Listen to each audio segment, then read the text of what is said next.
Okay, next up we have Brian Jurutka. He's the Senior Vice President of Global Telecoms for comScore. And then following Brian, we will do a short panel with both of them. Take it away.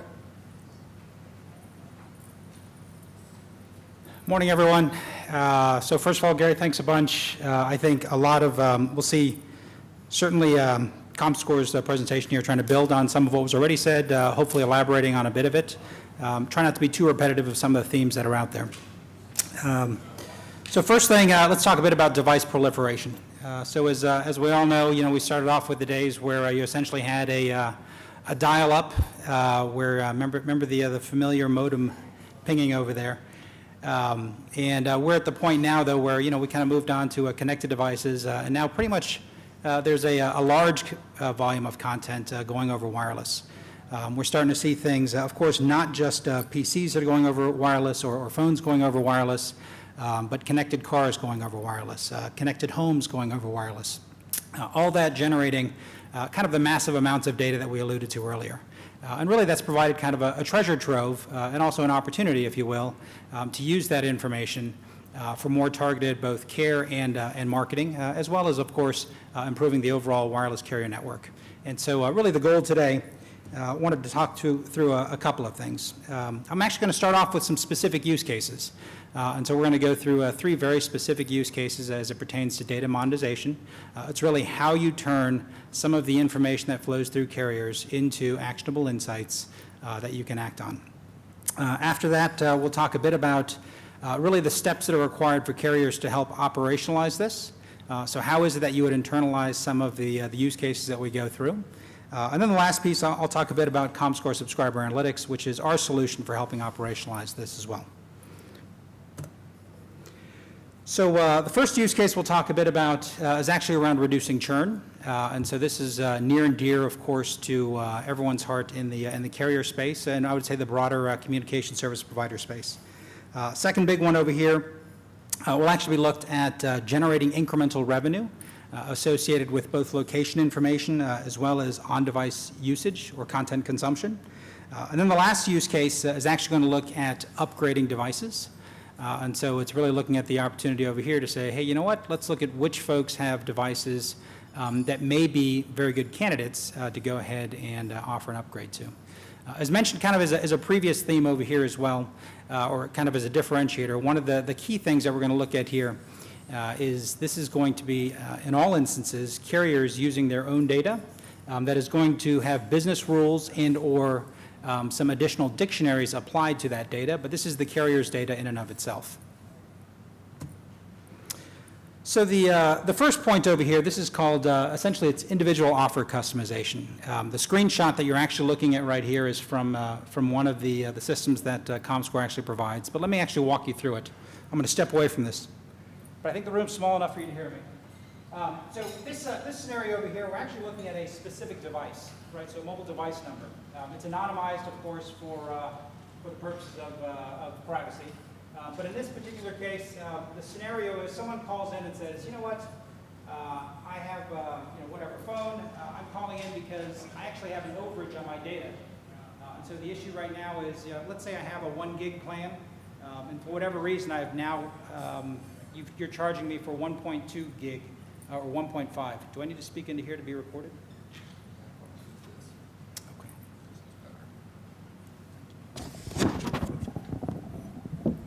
I'm going off the plan. Okay, so the scenario is, let's say in a traditional use case, what might happen is the customer would call in and say, hey, you charged me for this overage. The customer care representative may provide an answer which says, you know what? According to our systems over here, you did in fact use 1.2 gig worth of data, and you have a limit of 1 gig. Consequently, we're going to have to charge you for that. And the customer may be a bit frustrated by that because there's really no insight and no information that says, well, wait a second, what was that overage from? Was it something that I did? What application was it? What caused that overage? In a scenario where the carrier is actually mining through its data and has a lot of that information categorized and available to the customer service representative at that time of interaction, at the moment of truth, right? So when that customer calls up and says, hey, I'm a little bit peeved right now because you're charging me for additional data, here's a scenario where someone calls in and says, gosh, the customer care rep may say something like, may I have permission to look at the usage on your account? And the care rep will typically, the customer will typically say, yes, you have permission to look at the usage on my account to help you with the problem that I'm having. The care rep can go ahead and click some buttons over here and actually pull up individual information for a particular device. In this instance, we'll go ahead and look at what's called the billing dashboard. And it says, turns out on a daily basis, looks like you had some really high usage on these 3 days. You're pulling down in excess of about 200 meg per day. And digging into that further, it looks like a lot of that information, it looks like about 90% of it or so, was actually application-based traffic as opposed to web-based traffic. And so it looks like there's an application that's driving the additional data volume over here. And let's see, what else we can learn from that.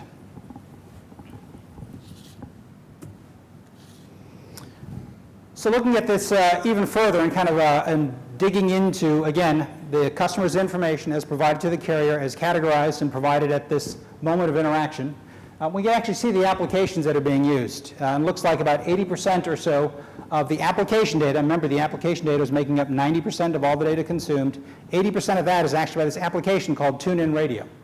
And so this provides an opportunity now to have a discussion with the customer and says, you know what, was that your intent?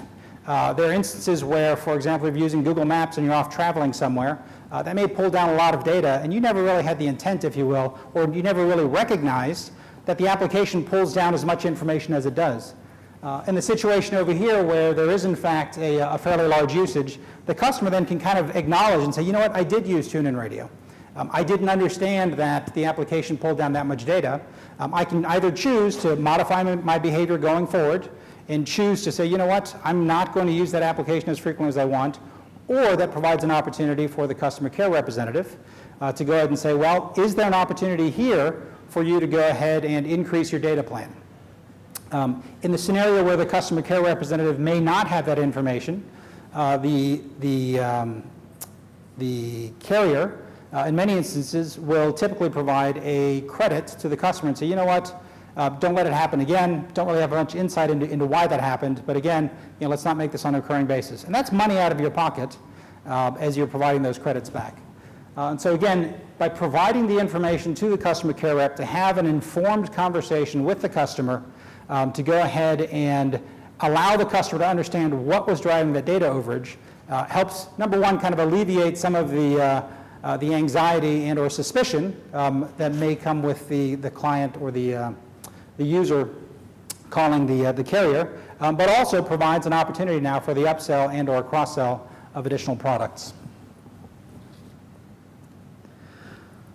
So taking that one step further, let's take a look at kind of what is the impact, and let's assume for a second there's a U.S. carrier out there, has about 40,000 or so charge disputes that call in.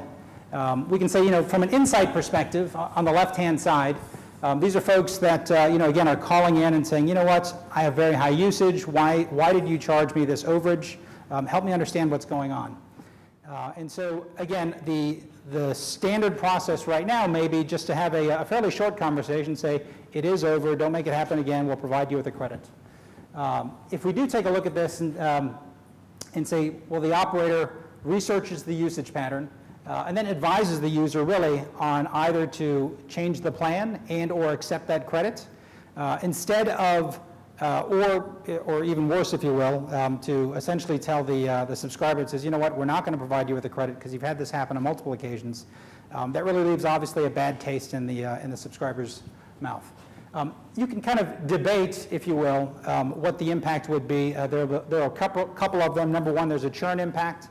To the extent where the customer is dissatisfied, you can assume for a second, says, you know what, of 40,000 or so monthly disputes, let's say they're an incremental, let's say 5% of those are resolved. And of those 5% on a monthly basis, based on whatever the average cost of a gross ad is, you can actually look at some fairly substantial annual savings.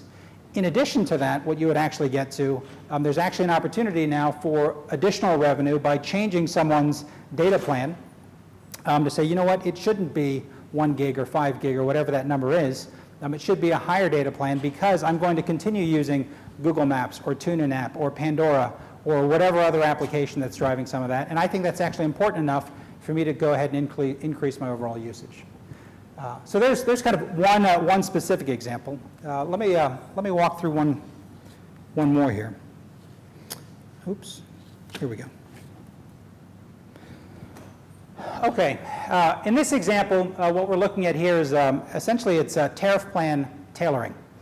So it's the scenario where, let's say you have X number of pricing plans out there and data plans. And this is a scenario actually from Europe. This particular carrier, they have a usage base such that if you buy, let's say, 750 meg worth of data, if you exceed that, you actually are just not cut off, but it actually is throttled back significantly. So that's kind of the perspective you have to look at this. On the first one, we're calling it Plan G. Again, we've anonymized some of this information. It's internet and tablet and PC. You pay about 700 or about 12 euros for about 750 meg worth of data on a monthly basis. And what we actually do is all the information is aggregated by tariff plan. And then we also look at kind of the amount of data that is consumed. In this case, we actually see about 19% exceed the monthly data limit. So 19% of those on Plan G, which is about 12,500 or so subscribers, are exceeding their overall plan limit. In addition to that, if we also look at another plan over here, and this is called unlimited data only, and this is the case where you pay about 40 euros or so. If we take a look at that, there's about 2,000 or so subs. Average use is about 4 gig. A lot of those, about 50%, actually use less than 2 gig. About 70% use less than 4 gig. So the question here is kind of, you know what, if you look at your set of data plans, is there an opportunity to go ahead and create something in the middle that actually looks at something that is kind of larger than Plan G at 750 meg, but instead of the overall unlimited component, what's the right size, if you will, to create another tariff plan?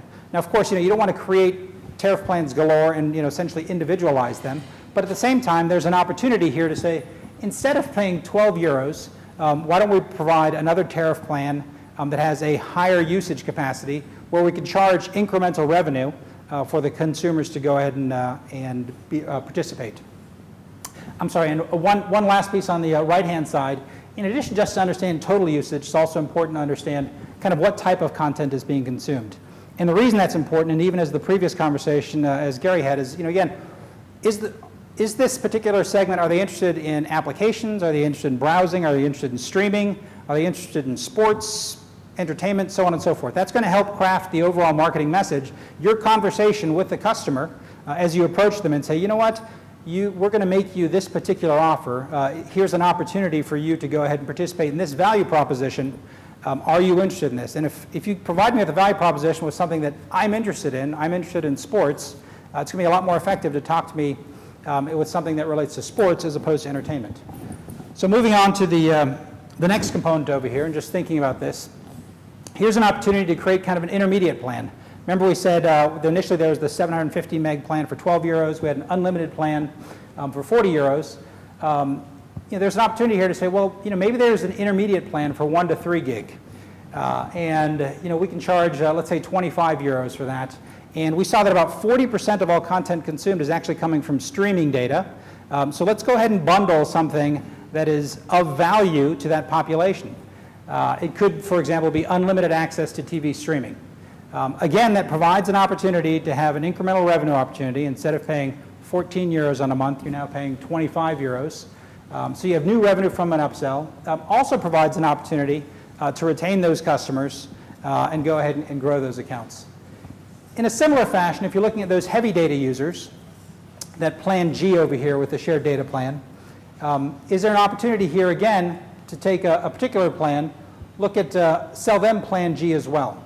And so instead of having, let's say, 2 SIM cards and 5 gigabytes for 10 hours, providing an intermediate data plan, adding some additional components over there, and again, growing that, let's say, from 60 euros to 70 euros.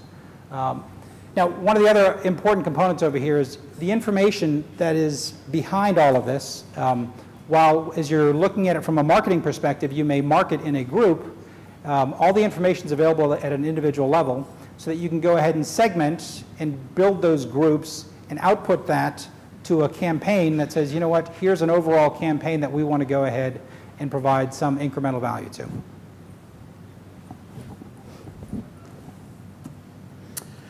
The last use case before we get into some of the additional components, this is really looking at device upgrades.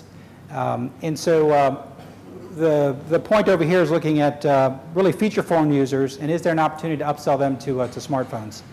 Now, I will take a step back, and I'll say that a lot of this information, let's say, is already available within carriers. One of the challenges, what we've seen as we talk with carriers is, you know what, we have this information, it's siloed, we don't know how to put it all together right now. Help us understand how to put this together. So one of the things that is obviously helpful is to have all the information in one place to allow a marketing analyst to interact with that information, or a care analyst to interact with that information, and really come up with these decisions in a matter of minutes and instead of days or weeks. Many times the way the business process that we've seen inside carriers for doing telco analytics is you have someone in the marketing group that comes up with a hypothesis that says, I think we should market these types of phones to this population. And they talk to a data analyst. The data analyst reaches out to IT and network, pulls the information together. The script that they use or the script that they write to pull the information together may be different than the script that the person used last week or last month. After that information is pulled together, it's provided back to marketing. And then marketing says, you know what, that's not exactly what I want. Can you go ahead and rerun this with these different parameters? Takes a couple days to turn that around. It comes back and says, hey, this is great, exactly what I wanted. But now I have these follow-on questions. Help me understand how I further dig into this. And so that whole process takes days, weeks, may even take months. To the extent where a lot of that information, again, is centralized in one place, provided on a consistent and accurate basis every single day and hourly in some instances of the data feeds, and is provided through a user-friendly interface that doesn't require someone to use SQL or Hadoop or essentially write code. It allows the end user, the marketer, to very quickly say, is this population someone that I want to go after? Does it make sense to build a marketing campaign after this? So bringing it back to this particular use case, here's a scenario where we're looking at feature phones. Is there an opportunity to upsell them to smartphones? In this instance, we see about 20% of data users are actually feature phone users. So now you're trying to size the population, right? Does it make sense for me to have my marketing team actually build a campaign around this? Because we can't do, while we would love to do one-to-one marketing, it's not very efficient from a marketing perspective. So we have to make sure that the size of the population is large enough to justify it. So 28% of data users are feature phone users. We can very quickly get to the actual number here as well. The average monthly consumption is about 7 megabytes. It's about 120 megabytes for smartphone users. So the issue with averages, though, right, with 7 megabytes is it masks a lot of it. The really heavy users, the folks that you want to go ahead and market to, are obviously masked in that with a whole bunch of folks that may be using very low volume. And we'll look at that in 1 second. But in addition to that, you can also say, well, what devices are they using as well? And so the top 6 devices over here actually cover about, so it's about 43% of all the volume through feature phones. You can actually get down to the device level. And this is all in the thought processes. As I go to market to my consumers, what type of marketing message do I want to craft? You may look at this and say, gosh, is there a trend over here around they're all QWERTY keyboards instead of touch screens? And so there's the ability to go ahead and actually look at some of the characteristics of the device as well. Maybe the opportunity over here as I pursue those folks is to go after a QWERTY keyboard play as opposed to touchscreen. Although I think the industry is moving away from QWERTYs. So taking it a step further, and we say, well, of these feature phone users, in this instance, let's go ahead and look at what plans are they on. And again, in this case, we actually see Plan F. I think it's actually Plan F6. Feature phone users, they're actually one of the large ones. These are mainly prepaid card users that include about 50 meg or so of data, but there may be an opportunity to go after that particular plan. As we take a look at what interests they're interested in, we actually see that, shockingly, social media, 92% of the kind of the content that's being consumed is social media, which is obviously not a huge surprise, but again, it provides the marketers and the folks that are crafting this marketing message with the opportunity to go ahead and customize the overall communication with the prospects or the customers in this case. And so again, a hypothesis that would come out of this would be something to say, well, is there the opportunity to go ahead and provide a particular marketing message to those feature phone users that are high data users?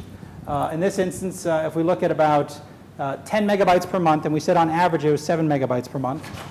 Those that are using 10 meg per month, about 161,000 or so is the size of the population. Think of some conversion rate. It can be 8%, might be on a bit high side, 4%. What percent of those are going to respond to the offer that you put together? Now, of course, the offer is going to drive some of that response rate, right? So what is the offer? Is the offer a free smartphone? Is it a type of phone that resonates? But we have that information available to help maximize our chance for success. We also look at, let's assume they consume, they convert 13,000. Of those 13,000, maybe 60% or so may convert to a new plan. In this case, we're calling it Plan E. And that Plan E may have, let's say, 500 meg for 2 hours of voice for $35. And so kind of the upsell from $10 to $35, you're looking at about $25 per month. You can kind of go through and do the math. You can change those numbers. These are actual, some estimates that have come from clients themselves as they go through and build the internal business cases. However, as you go through and do those, even if you have some of those numbers and put them in a quarter, you still come to some fairly substantial business cases as you look at the opportunity for new revenues that you can generate. So those are kind of three use cases. As we take a look at, what do operators need to kind of monetize this? The use cases kind of fall in three broad areas. I think, as Gary mentioned earlier, we had 45 or so use cases brought up by by Gartner. The way we think about it is kind of three core areas. There's capture, so which is get new customers. There's retain, which is minimize churn, and there's grow, which is increase ARPU, cross-sell, upsell. So the type of data that's kind of used, particularly for the systems that we would install, three big categories. One is network information. So network information is all about CDRs, IPDRs, really XDRs, if you will. It's all the information really that comes from the switches and routers that are available. We integrate that information with CRM data, which would be anything where we'd have demographic information, any plan information that's available, anything around billing information. We also have other data, and so the other data, one of the key data sets over there, of course, is DPI information, which helps us understand what type of content is being consumed on the handsets. And then there's also a network map that's typically in there as well. A network map tells the location of the towers so that when you see information coming through from network, you can actually localize that information. And so you can put a location filter across all the marketing and or care information that is provided. Once you have all that information together, which is not a trivial task in and of itself, there's actually the business rules associated with linking the information together. So if you've ever worked with, probably looked at your own data and you say, gosh, I have information from Motorola switches and Nokia Siemens switches and Huawei switches.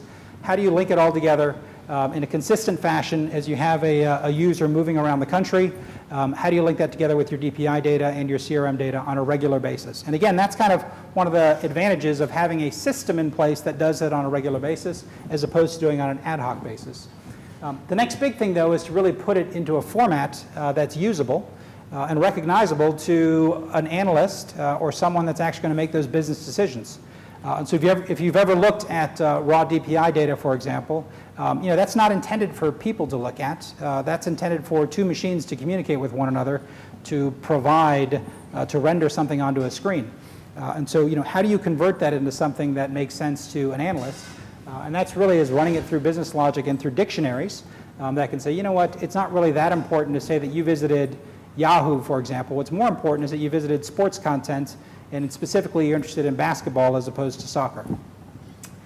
In addition to kind of web dictionaries and application dictionaries, which again categorizes the type of content that's there, it's also important to understand what devices are available. So are these touch screens? Are they QWERTY keyboards? What's the resolution of the screen? How big is the screen?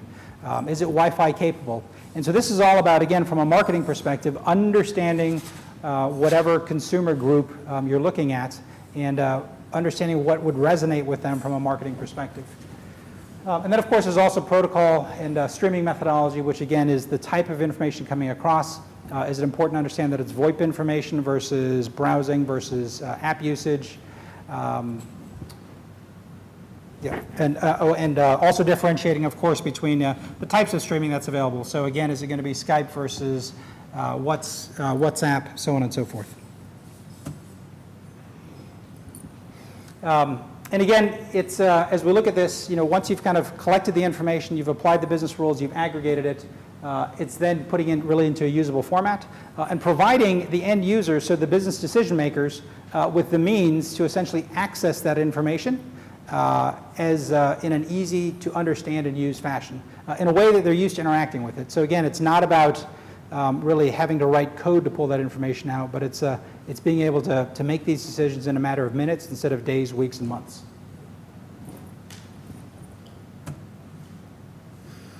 And as the information is pulled together, again, as we look at kind of the comScore solution, which we call subscriber analytics, we have two kind of core use cases. There's kind of marketing and care.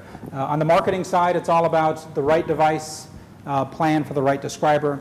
It's around growing ARPU. It's around getting in incremental customers. On the right-hand side, on the care side, it's about quality of service and issue resolution. So we went through some use cases that were primarily around the marketing side, but in addition to looking at a lot of the content being consumed, we also calculate things like quality of service metrics that are available, again, at the point of interaction with the customer, so that the care rep can then understand what the customer's usage experience has been, so that they can go ahead and help troubleshoot in an efficient fashion.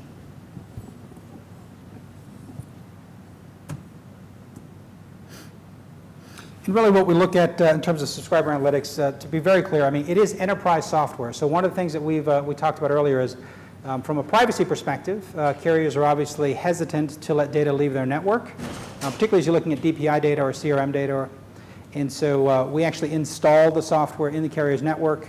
We build connectors to the various systems, so again, to network data, to CRM data, to other data sources like DPI and network maps, and do all of the calculations within the carrier's network without the data ever leaving the carrier.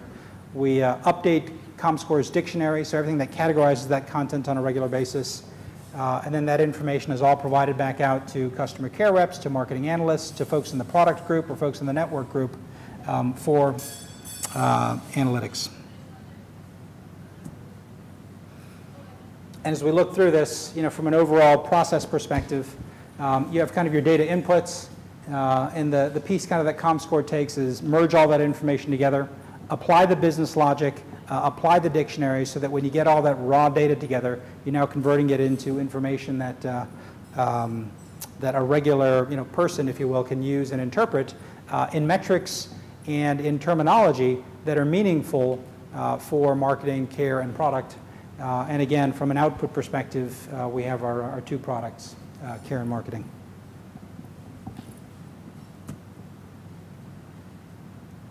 On the care side, one additional piece I did want to talk through here was, kind of when you interact with that customer, in addition to understanding what type of content being consumed, understanding quality of service is obviously another key piece. So one of the key reasons folks call in is because they have problems with their phone.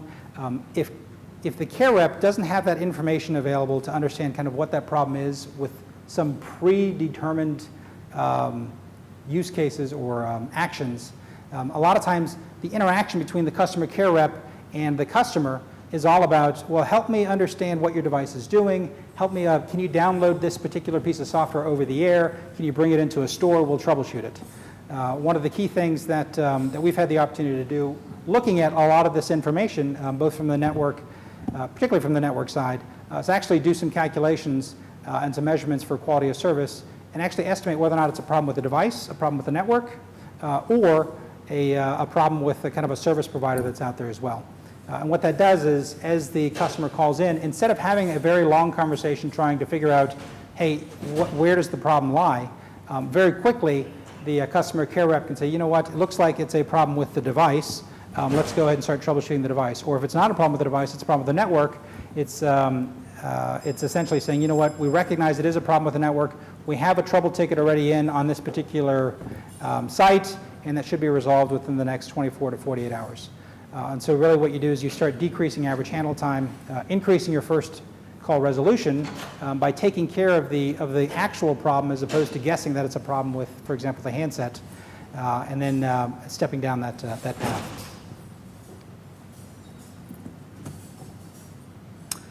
And on the marketing side, again, as we use that very similar information that's coming in on the front end and applying some of comScore's dictionaries and methodologies, it's really coming out with our three core areas of use case, which is around capture, retain, and grow. But again, it is providing it through that user-friendly interface.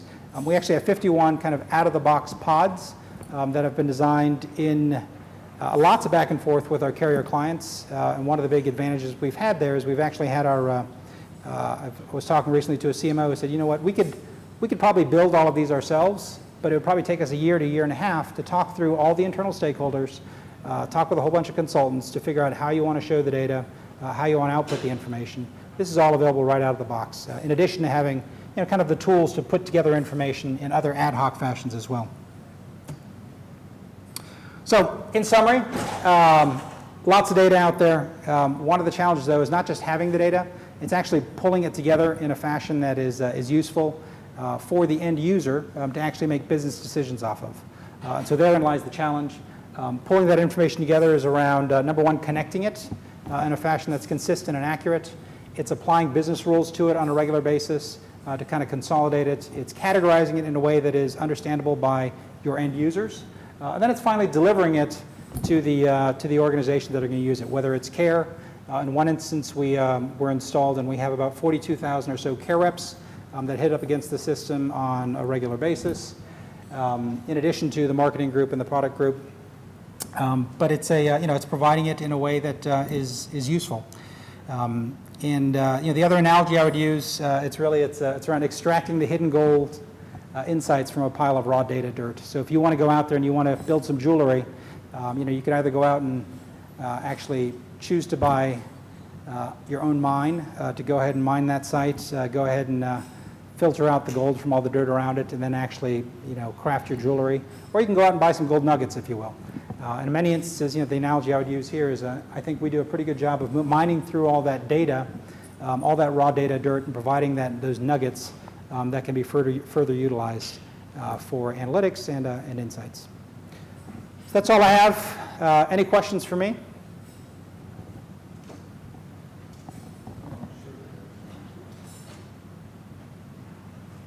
Why don't you do this? Why don't you guys go sit over there? Okay. And I'll start.